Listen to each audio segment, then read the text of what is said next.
আলু দিয়ে ডিম দিয়ে কারি বানাবো। তো প্রথমে ডিম আর আলুগুলোকে সেদ্ধ করে নিচ্ছি। তো কাঠের উনুনে রান্নাটা করছি দেখুন।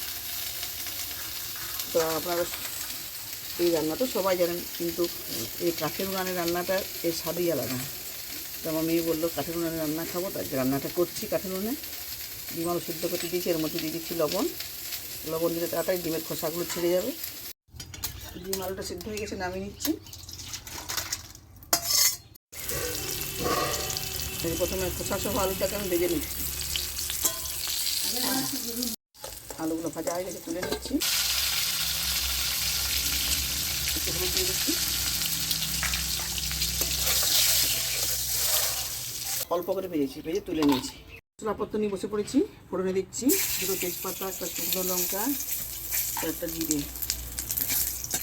ফোড়নটা ভাজা হয়ে গেছে, এর মধ্যে দিয়ে দিচ্ছি কেটে রাখা পেঁয়াজ, কেটানো পেঁয়াজ।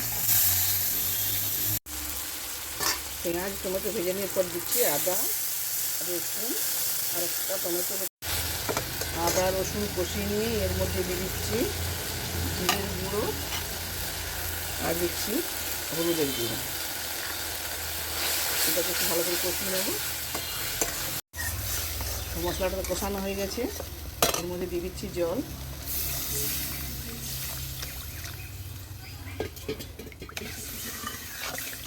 দিচ্ছি আন্দাজ মতো লবণ। লবণ দেওয়া আছে, অল্প করে দিই, স্বাদ বুঝে দেবো আবার।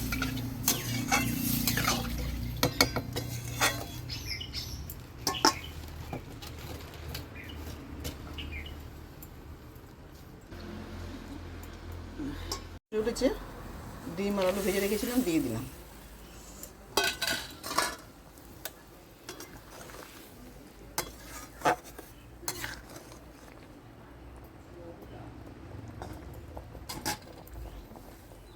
রান্নাটা হয়ে গেছে, উপর থেকে ছড়িয়ে দিলাম গরম মশলা।